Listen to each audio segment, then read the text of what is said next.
recogiendo una muy singular tradición de autores de fines del siglo XIX, como Félix Ramos Duarte o Joaquín García y Casbalceta. Ambos trabajan diccionarios de mexicanismos. En García y Casbalceta se le publica su trabajo habiendo muerto.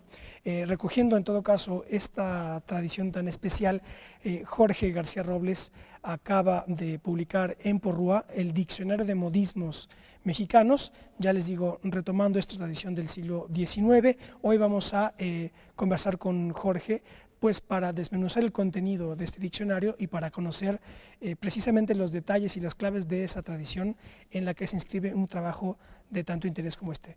Quédese con nosotros, esto es Plaza de Armas.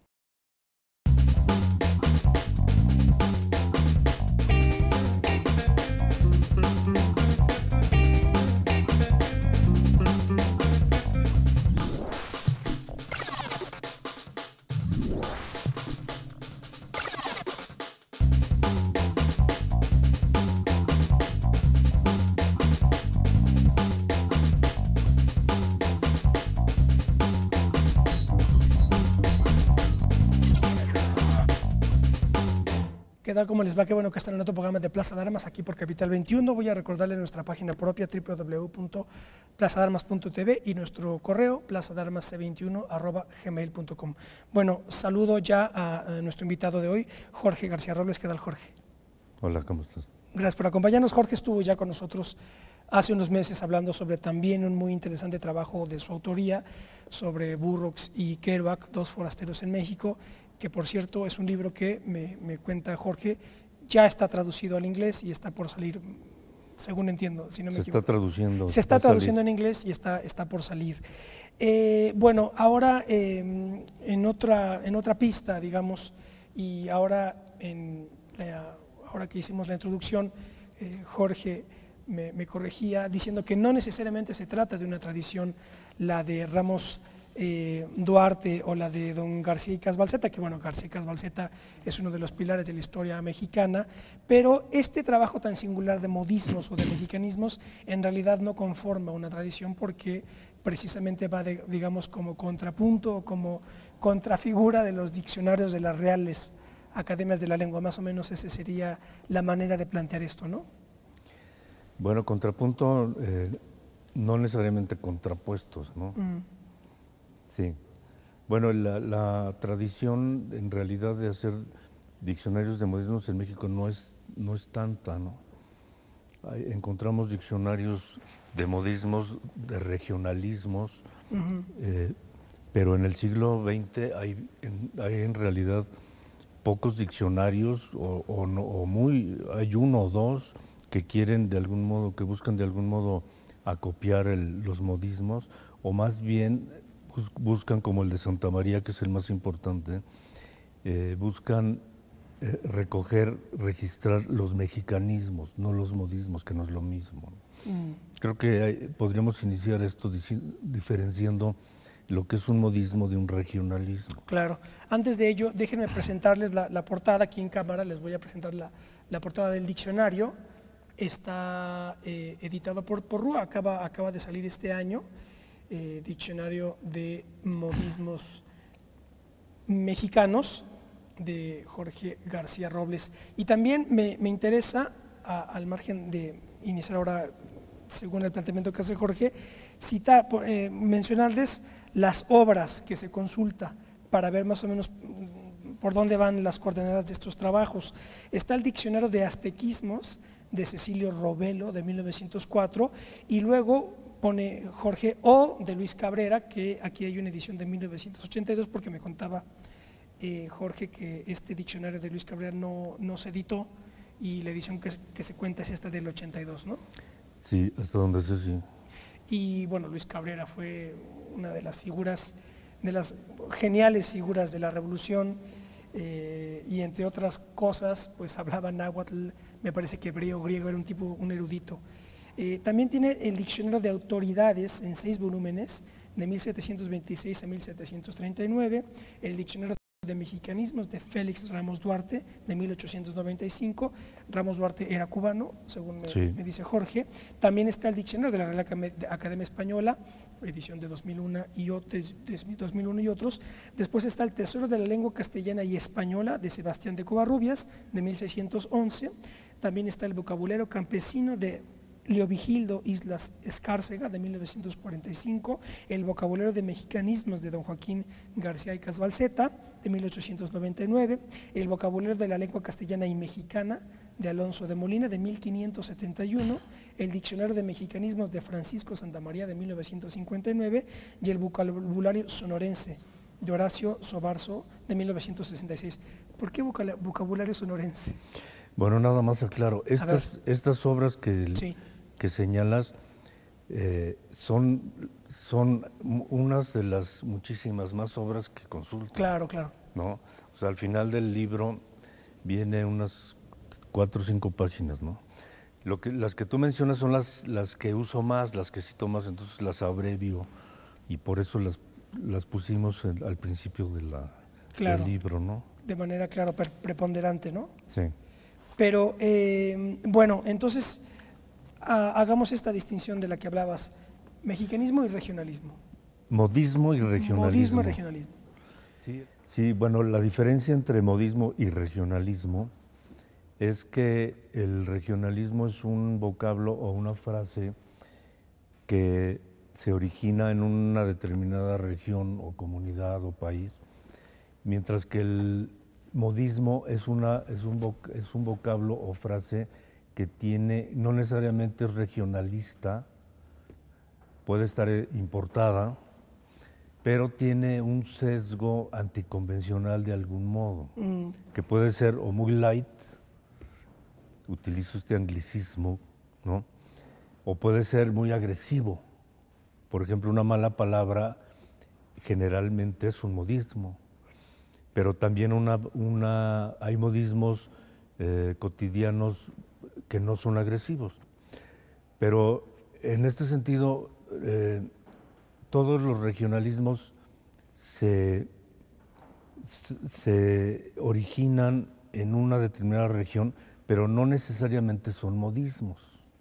Por eso algunos diccionarios de mexicanismos, como el de Santa María, que es el más importante, acopia palabras que se usan en México e introduce muchos modismos, pero no es un diccionario de modismos. Entonces, yo defino el modismo, a diferencia del regionalismo, como la palabra o expresión que tiene un contenido anticonvencional y que se origina de distintas maneras, podemos verlo después, ¿no? De tal suerte que podremos decir que este es el primer diccionario según este planteamiento que haces, ¿no? Bueno, hay algunos más chicos, sí hay, pero estrictamente hablando de modismos, sí es el primero que tiene cierta ambición, ¿no? Sí, abarcadora. Sí. ¿Por qué este proyecto y cuánto tiempo te llevó la investigación? Bueno, te voy a contestar con una anécdota de por qué. Una vez el escritor español Pío Baroja estaba acostado en el campo, junto a un campo de cultivo, estaba acostado viendo el cielo y llegó un campesino que conocía y le dijo, ¿descansando, señor Baroja? Y le dijo, no, trabajando. Después regresó el campesino y Baroja estaba segando la tierra y le dijo, trabajando, señor Baroja, y dijo, no, descansando. Descansando. Entonces, para mí hacer este tipo de trabajos es descansar.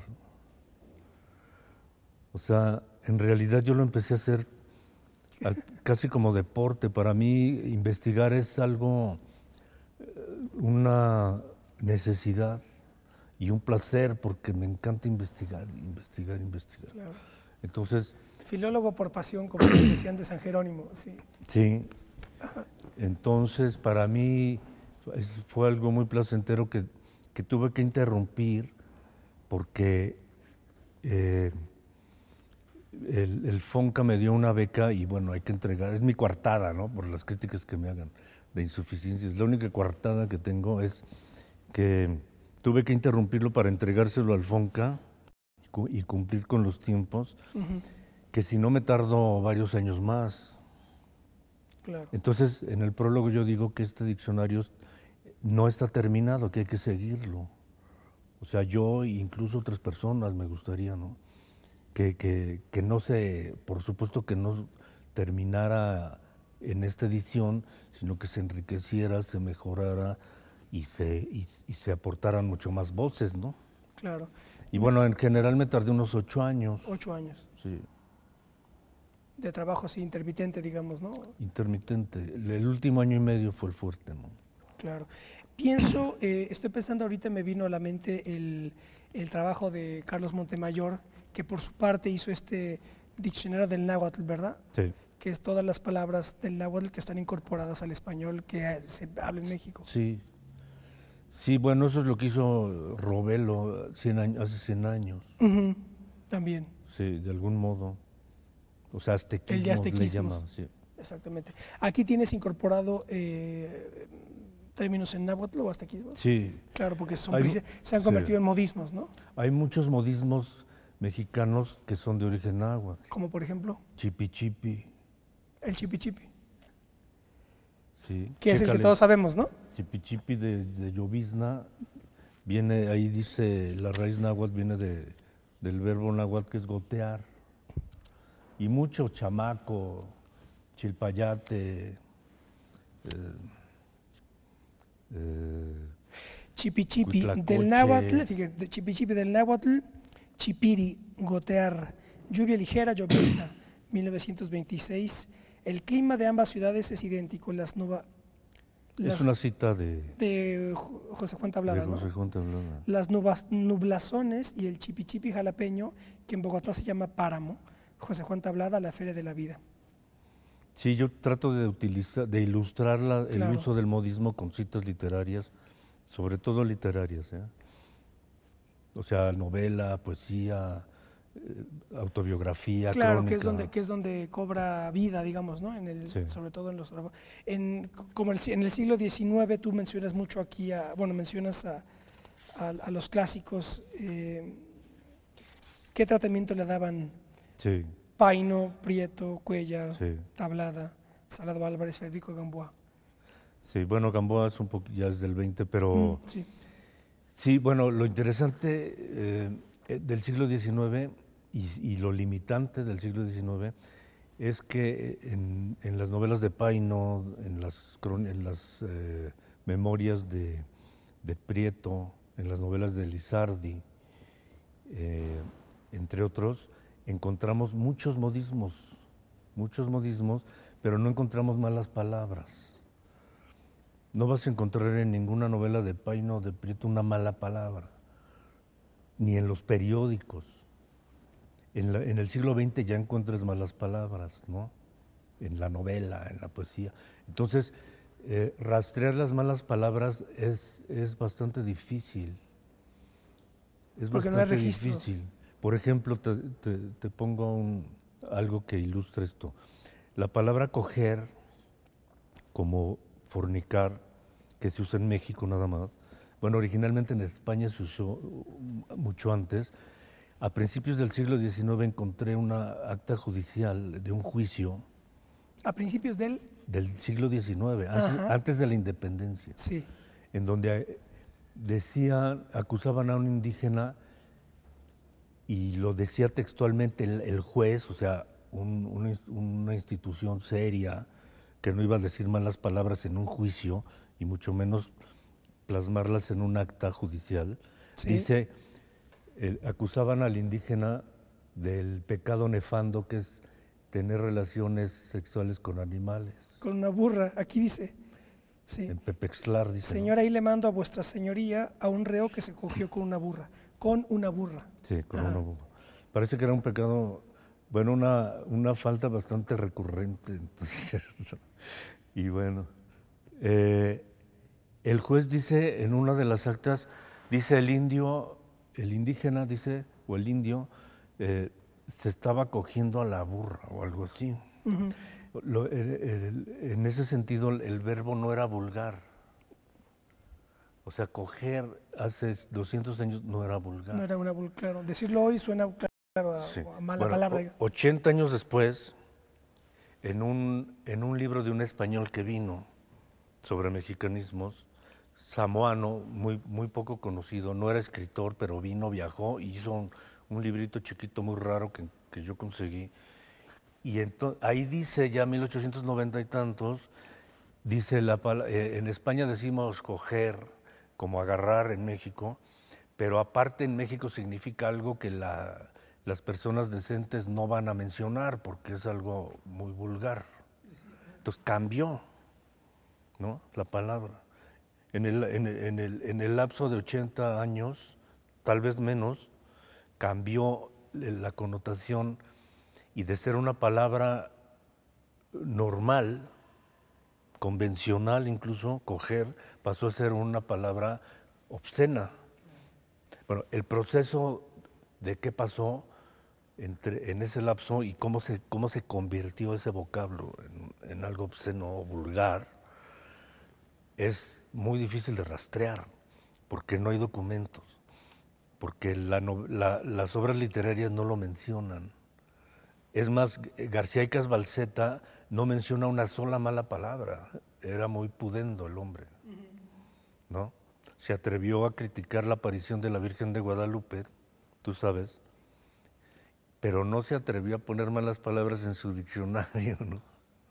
Entonces no hay malas palabras y en Ramos Duarte tampoco. Entonces las malas palabras eran realmente un tabú en el siglo XIX, ¿no?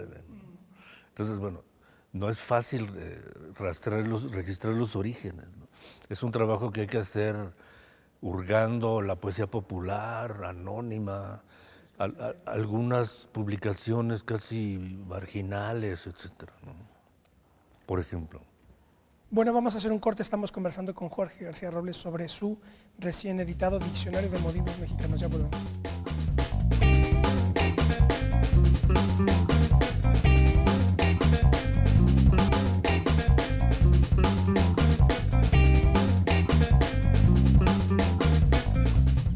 Bueno, ya estamos de vuelta. Estamos conversando con Jorge García Robles sobre su Diccionario de Modismos Mexicanos, que digamos que, como él nos lo dice, es de alguna manera el dispositivo con el que se va recogiendo un movimiento, digamos, vital de la lengua, que va quedando relegada desde las coordenadas de los diccionarios convencionales o de las reales academias. Los modismos es lo que va, digamos, en algún sentido es lo que quizá le va dando vida a la propia lengua, ¿no? Que va, ¿no?, lo va modificando y le da... En parte, ¿no? O sea, yo mi afán por acopiar e investigar no significa que yo reivindique un lenguaje popular, claro, frente a un lenguaje sofisticado, ¿no? Pero es obvio que hay una tendencia natural en los seres humanos, no solo en los mexicanos, de hablar con modismos, como quien llega a su casa y se quita los zapatos y se pone las pantuflas, ¿no? Si yo estoy, es decir, que hay espacios convencionales en donde los modismos están prohibidos. Yo como diputado, yo como juez, yo como catedrático de la UNAM, no voy a hablar modismos porque no se vale. Mencionaste Sí. pantufla porque aquí dices que aquí pantufla es vagina. Además. Además. Sí. Entonces, pero cuando salgo cuando un claro ejemplo, están los jóvenes, los niños jóvenes en la escuela, con el maestro enfrente, y el lenguaje que se usa oral o escrito nunca es de modismos. Salen al recreo, inmediatamente empiezan a hablar modismos, ¿no? Incluso los empleados, los mismos senadores y diputados, muy probablemente al salir de la Cámara empiezan a hablar modismos, o en los corrillos. O sea, el modismo nos relaja, nos hace cómplices del otro, nos da una identidad grupal y nos hace ser seres más biológicos, digamos, que convencionales. Entonces, los modismos es parte orgánica de la forma en que nosotros fijamos y usamos el lenguaje oral o escrito. Claro. Pero hay que distinguir entre lenguaje convencional y modismos, digamos, ¿no? que es la diferencia que hay, digamos, entre naturaleza y cultura.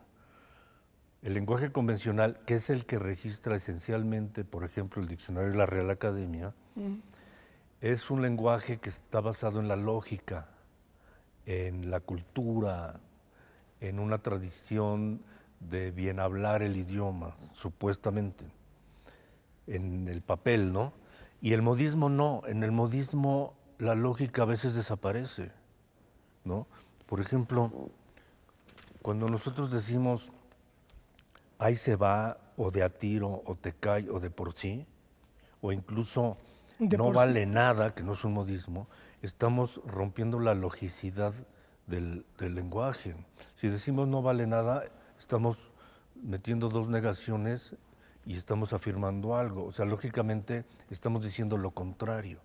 Pero si yo en una plática, o ahorita incluso, digo, en lugar de no vale nada, no vale algo, van a decir, este no sabe hablar, ¿no? O sea, que el uso del lenguaje no necesariamente tiene que contener una lógica perfecta. Y los modismos se mueven un poco en eso. Y también se mueven en lo que decía, que es lo más importante, en este afán de anticonvencionalidad que nos relaja social, la comunicabilidad la relaja, la vuelve más cómplice, ¿no? De por sí tenías también por aquí, ¿no? De por sí no significa nada. No significa nada. O sea, y la podemos usar de distintas maneras, ¿no? No tiene una lógica precisa, ¿no? Ahora, no, a mí me gustaría que habláramos tanto bien modismos como bien el lenguaje convencional, ¿no? Basta aprenderle a la televisión y ver a los cretinos comentaristas deportivos hablar un español terrible. Terrible, ¿no? Sí. Dicen, Cuauhtémoc Blanco está errático, dicen, ¿no? Cuando errático es errante, no es de error.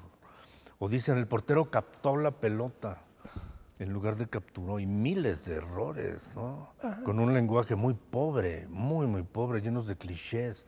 Y ese es el lenguaje que la gente recoge y utiliza. Recibe, ¿no? Y los niños y los jóvenes, y bueno, hay una pobreza extrema, ¿no? A las empresas radiodifusoras y televisivas no les importa en lo más mínimo utilizar, que sus comentaristas y locutores utilicen un lenguaje rico, bien hecho, gramaticalmente correcto, lógico, etcétera, aun cuando empleen modismos también. Claro. Los modismos se valen, ¿no? Claro. En un momento dado. No les importa. Le apuestan a una comunicabilidad elemental. Elemental, claro. Y punto. Eso es terrible, se me hace, ¿no? Deberían de multarlos. En el Código Penal debería de haber penas contra los que hablen mal el idioma que están en los medios de comunicación masiva, ¿no? Por ejemplo, gandul, del árabe, gandur, sí. Joven de clase baja que aparenta elegancia y afectación.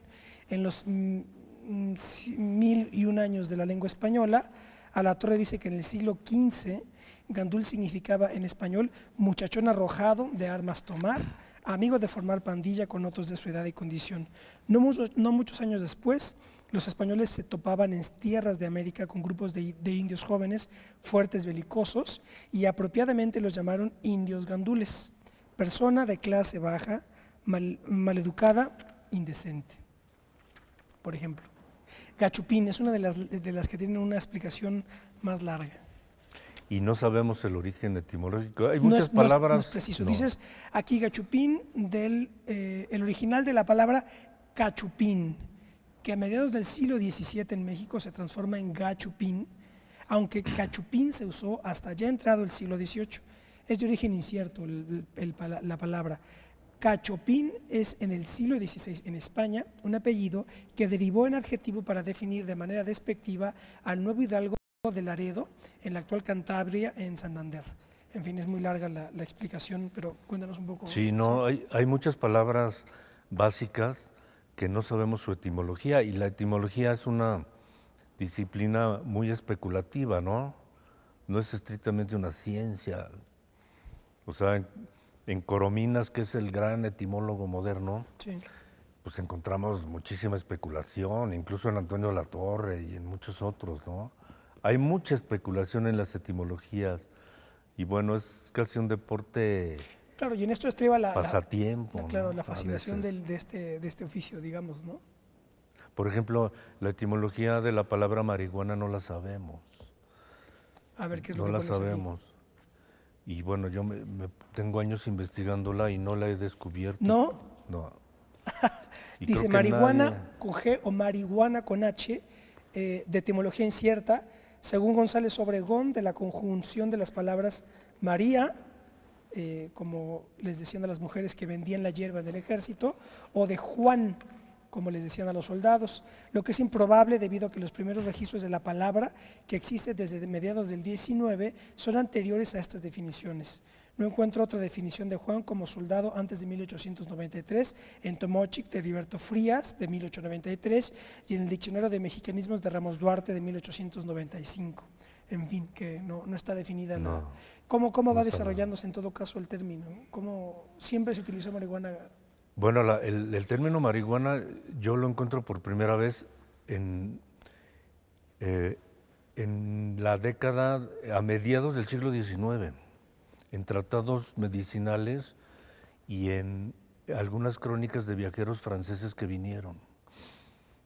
Y antes no la he descubierto, ni nadie la ha descubierto. Por ahí hay indigenistas fanáticos que la derivan del náhuatl, no sé qué, pero no es cierto. No.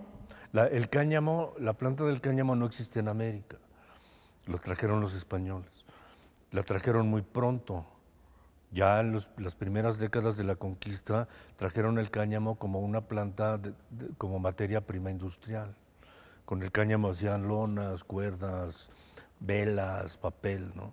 Pero en México no se cultivó tanto, y los europeos sabían que el cáñamo era una droga aparte de una materia prima, pero no la usaban. Mientras que en la India en esa época todo el mundo la usaba como recreativamente. Aquí en México las primeras expresiones de consumo de la marihuana son del siglo XIX. No es del 18, como algunos piensan, que Alzate dice, confunde Alzate, el pipincincintli, que es otra droga, con el cáñamo, el padre Alzate.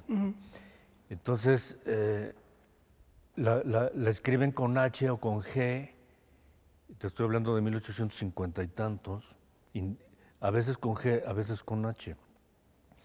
En 1859 yo encontré un bando, es decir, un oficio que se pegaba en las calles de la Ciudad de México que prohíbe ya la venta de la llamada hierba marihuana. ¿Así ponen? Con H, así la llamada. O sea que no era tan común, ni tan tradicional. Por eso le ponen llamada, ¿no? O sea, si ahorita la PGR dice la llamada hierba marihuana, pues no. Nadie va a claro. Todo el mundo, todos la llamamos, ¿no? Claro. Entonces, la llamada hierba marihuana se prohibía para fines recreativos ya, y solamente se podía vender para fines medicinales, etcétera. En México la marihuana nació como una droga muy estigmatizada desde el principio. Siempre marihuana y marihuano era sinónimo de malvivencia, de delincuencia. En el Porfiriato hubo un delincuente muy famoso, el marihuano, etcétera. Entonces, pero la palabra es muy, se pierde, se diluye etimológicamente. Necesitaríamos documentos muy claros que nos relacionaran. Pero que no existen. Sí, yo hago toda una investigación ahí. Invito a los televidentes a que la lean. Claro, que consulten. Antes de que se las explique, porque es muy larga. Sí, imposible. Marmaja, por ejemplo, según Victoriano Salado Álvarez, es voz proveniente del árabe margajita o margajita, que por la influencia del mármol derivó en marmaja y que refiere una piedra mineral brillante, sulfuro de hierro, que sirve para hacer joyas y que los españoles confundían en ocasiones con el oro. En México también se le decía así a una arenilla que se usaba para secar la tinta hasta el siglo XIX. También dinero y lana, que es un poco lo que se tiene. Marmaja. El dinero. Todavía ¿no? se usa, ¿no? Todavía se usa. Ahora, otra de las características de los modismos, del caló, que es sinónimo de modismos ahora. Que caló, el origen de caló es... El caló era el idioma o el dialecto de los gitanos españoles, uno de los dialectos, que tenía muchas de las palabras pasaron a ser usadas por la delincuencia española y de España llegaron a México en el 19 también, chota, muchas palabras que ya no se usan, delincuenciales. Entonces, decía una de las características del caló, de los modismos, es su fugacidad. O sea, se usan y se desechan muy pronto. Si revisamos, por ejemplo, el lenguaje de los modismos juveniles de los años 60 en México, pues nos quedamos con un 20%, 10-20% a lo mucho de que se sigue usando, ¿no? La palabra onda, como la usamos ahora, se originó... Es de entonces, ¿no? Sobre todo en sus principales connotaciones en los 60.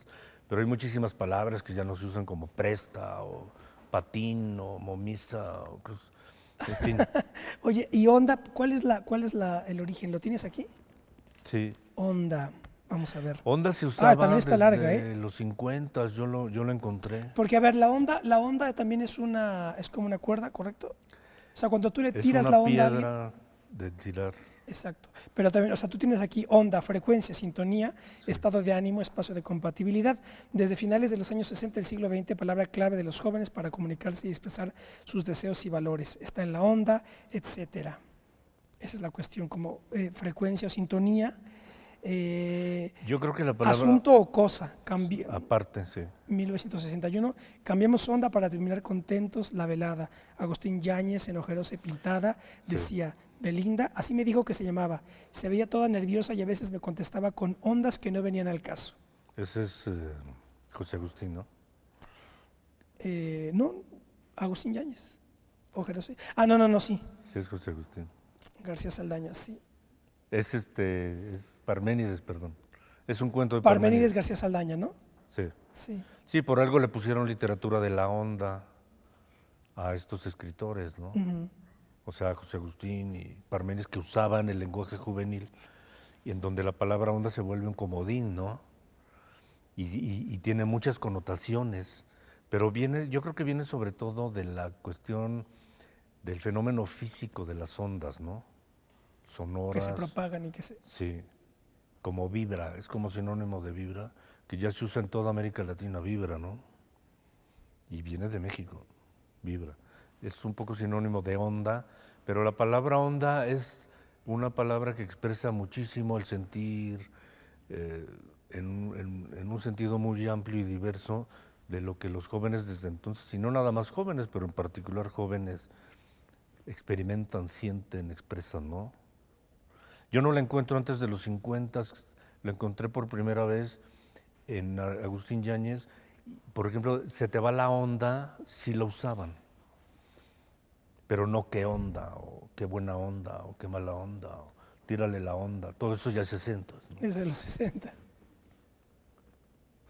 Garnachas, por ejemplo, del castellano antiguo, carnacha, carne corrompida, fétiga, ¿es aragonés? Sí. Significa uva. Era una especie de sope con carne adobada, pero a mediados del siglo XX comenzó a nombrar en plural y con un tono algo despectivo a toda una constelación de alimentos elaborados con maíz frito o asado, quesadillas, sopes, tlacoyos, huaraches, gorditas, etc. En 1913 citas a Federico Gamboa, sí, ¿verdad? Sí. Dice, nacionalismo gástrico, nos proveemos en una esquina de muchedumbre de garnachas fulminantes para la cena que engullimos en cuanto ganamos los carros. Federico Gamboa, diario, el tomo 6 de su diario. Dicho, no hay que confundir los sopes con las garnachas. Exacto. También, por ejemplo, cholla es un término de origen español, ¿correcto? Sí. Que es cabeza. Sí. Tal cual. Hay muchos modismos que se usaban en la colonia que los españoles trajeron. Entonces, y bueno, algunos incluso ya no se usaban allá o se connotaban distinto acá, ¿no? Por ejemplo, una de las palabras claves de los modismos mexicanos es chingar o chingada como sustantivo, que también el origen etimológico está perdido, hay polémica. Y eso viene No se sabe, la palabra chingar en España. Etimológicamente, o sea, proviene de España, se usaba antes, primero en España y luego aquí.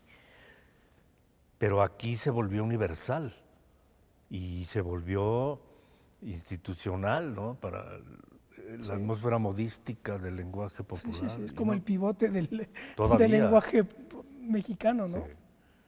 Pero, y como la connotamos aquí en España, no se usa. Sí, de hecho, aquí tienes chingar, según el Diccionario Real de la Academia Española y Corominas, del gitano español. Sí. Cingarar o chingarar, pelear, reñir. Corominas agrega que quizás esta acepción derivó en fornicar y posteriormente todos los demás significados de la palabra. De hecho, a la chingar en gitano español es estirar, alargar y fornicar.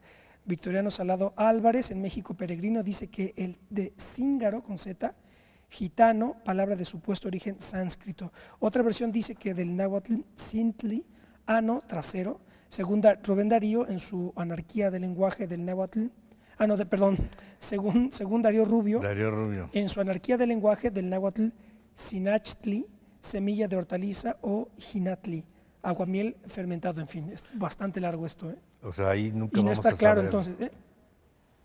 Ahora hay mucha gente que se empeña en ver las etimologías en náhuatl, ¿no? Y está hurgando a fuerza, pero a veces yo creo que hay palabras como esta que nunca vamos a saber el origen. Jamás vamos a saber. Y creo que de marihuana tampoco. Ajá. Pues ese es el Hay asunto. muchos. O sea, las etimologías son casi hipótesis, salvo en algunos casos muy claros, ¿no? Hay lingüistas muy especializados. Yo no soy lingüista, entonces yo me basé en especialistas, pero uno ve que los especialistas especulan, ¿no? Por ejemplo, el mismo Alatorre, cuando habla de la palabra güero, ahí está güero, es una palabra que viene de España. Con G, ¿verdad? Sí, con G. También está bastante. Originalmente significaba el huevo podrido, que es amarillo, ¿no? Entonces, el güero, pues era el que tenía el pelo amarillo. Ajá. Mira, aquí está, güero. Según Corominas y el DRAE, el diccionario del portugués, Sí. goro de gorare, empollar, a su vez del hispánico céltico gorare, incubación. Significó primero huevo empollado, después huevo malogrado, podrido. De aquí, dice Corominas, derivó a hombre enfermizo que no sale de casa por temor al tiempo, y de aquí a hombre de tez blanca, rubio, lo que es muy dudoso. Vamos a hacer un corte, nos quedamos aquí con Con lo güero. término de güero, también de tanta utilización en México. Ya volvemos.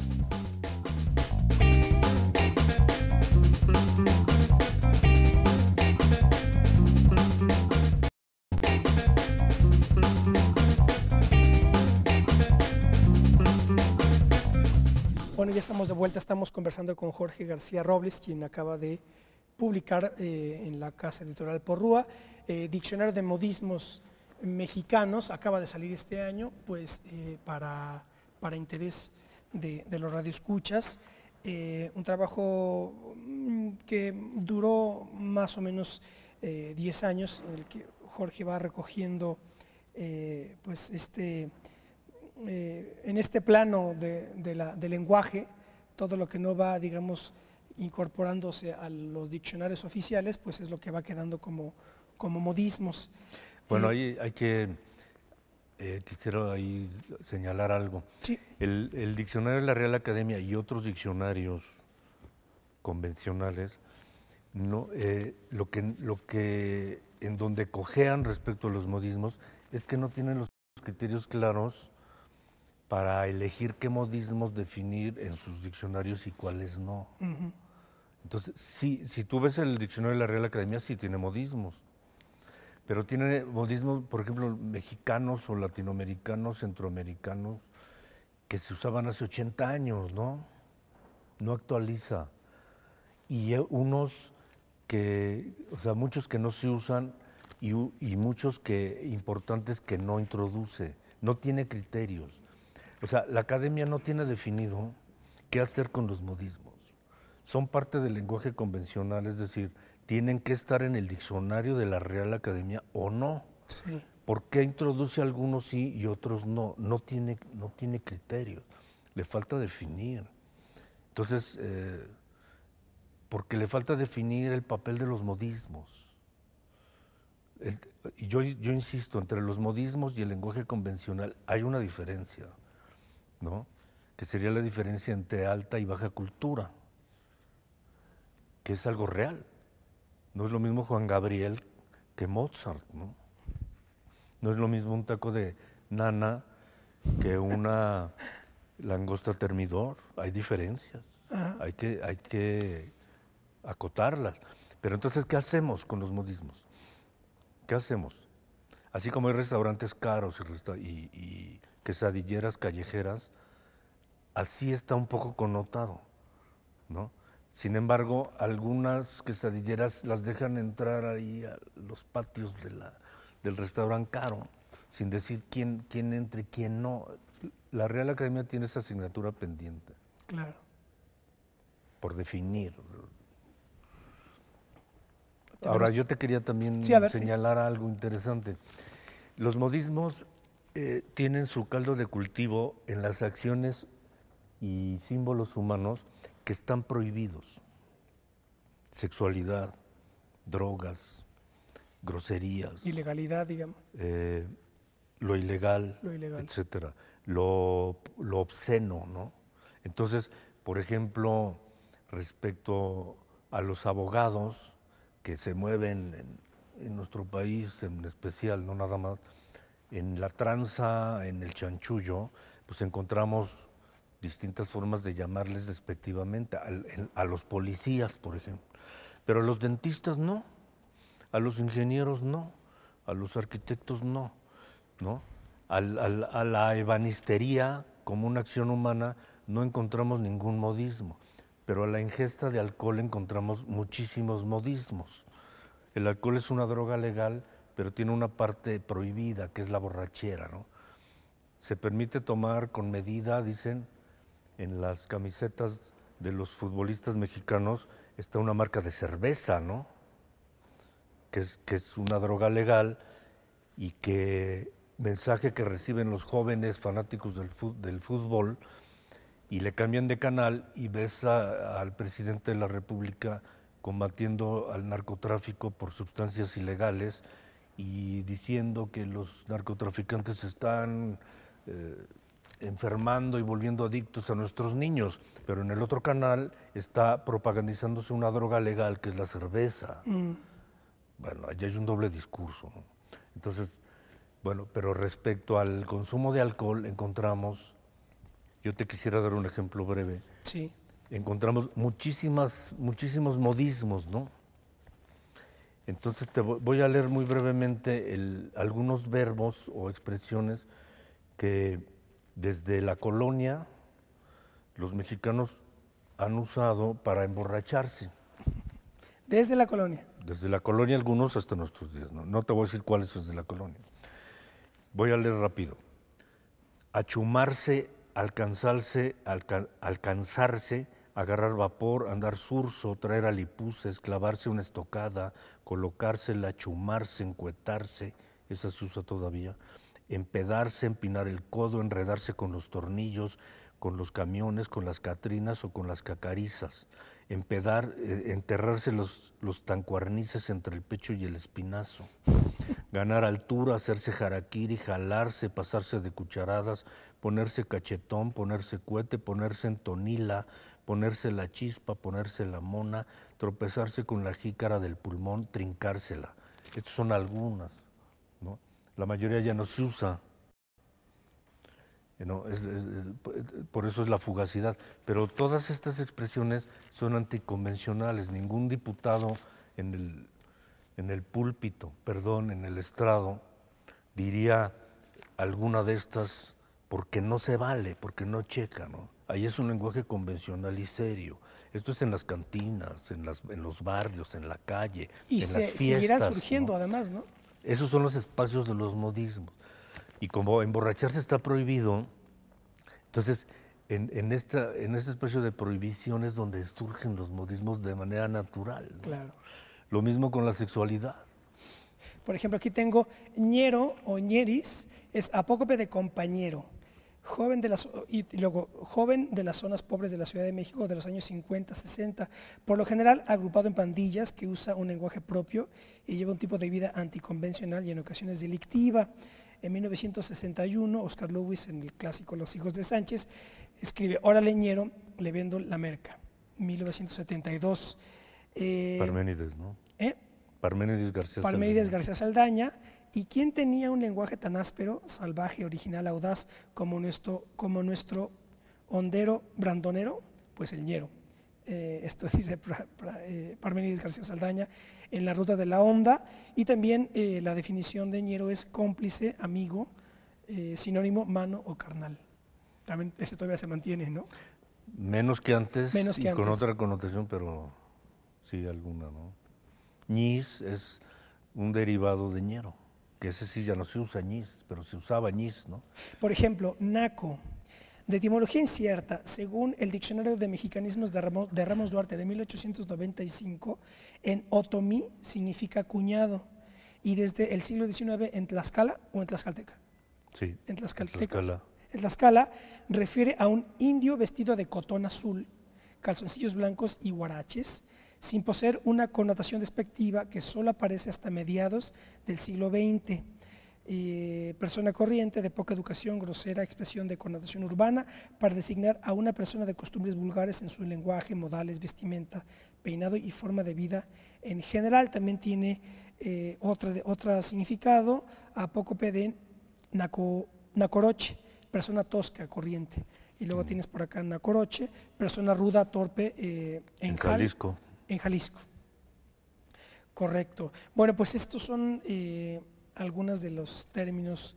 Unas probaditas. Una probadita de lo que está recogido en este interesante trabajo, Diccionario de Modismos Mexicanos, de Jorge García Robles, editado por Purrua. No sé si, Jorge, quisieras hacernos algún comentario final para pues solo que los modismos son el espejo de una comunidad. Es la parte privada, obscena, prohibida del lenguaje de una comunidad y por lo tanto la parte quizá más auténtica de esta comunidad. Estudiar los modismos, ponderarlos, es tocar las fibras sensibles de la conducta de una determinada comunidad, más grande o más pequeña.